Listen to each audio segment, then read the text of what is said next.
ആറ്റുകാൽ ഭഗവതി ക്ഷേത്രം ട്രസ്റ്റ് സമ്മാനിക്കുന്ന അംബാ പുരസ്കാരം ഏറ്റുവാങ്ങാൻ മലയാളത്തിന്റെ നടനവിസ്മയം മോഹൻലാൽ ആറ്റുകാലിന്റെ മണ്ണിലെത്തിയപ്പോൾ ക്ഷേത്രമുറ്റത്തെ മൺതരികൾ പോലും ആവേശത്തിമിർപ്പിലായിരുന്നു.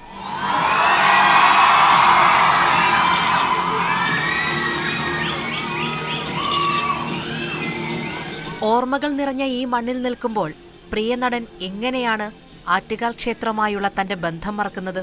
അകം നിറയെ അമ്മയാണ് സാക്ഷാൽ ദേവി. പിന്നെ ഈയിടെ മാത്രം എന്നെ വിട്ടുപോയ എൻ്റെ സ്വന്തം അമ്മയുടെ നിറവാർന്ന ഓർമ്മകളും മനസ്സ് നിറഞ്ഞു നിൽക്കുകയാണ്.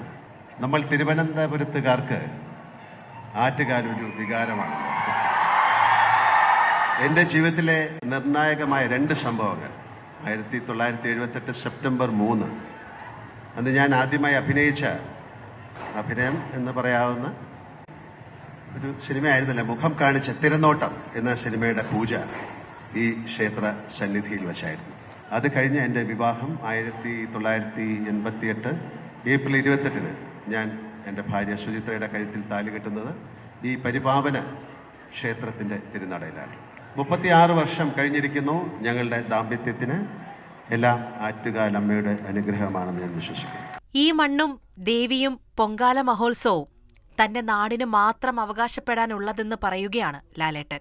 എന്റെ ചില അന്യഭാഷാ സിനിമാ സുഹൃത്തുക്കളോടൊക്കെ ആറ്റുകാൽ പൊങ്കാലയെ പറ്റി സംസാരിക്കുമ്പോൾ ലോകത്തെ ഏറ്റവും കൂടുതൽ സ്ത്രീകൾ ഒരു ദിവസം വന്നു ചേരുന്ന ഉത്സവമാണെന്ന് കേട്ട് അവർ അത്ഭുതപ്പെടുന്നത് ഞാൻ കണ്ടിട്ടുണ്ട്. ഒപ്പം അഭിമാനത്തോടെ ഞാൻ അവരോട് പറയാറുണ്ട്, നോക്കൂ, ഇതുപോലൊരു ക്ഷേത്ര ഉത്സവവും ലോകത്ത് എന്റെ നാട്ടിലേ ഉള്ളൂ. മലയാളക്കര ഒന്നടങ്കം നെഞ്ചേറ്റിയ പ്രിയപ്പെട്ട ലാലേട്ടൻ ആറ്റുകാലിന്റെ ആദരം ഏറ്റുവാങ്ങി മടങ്ങുമ്പോൾ അക്ഷരാർത്ഥത്തിൽ ഉത്സവം ഒരു മഹോത്സവമായി മാറുകയാണ്.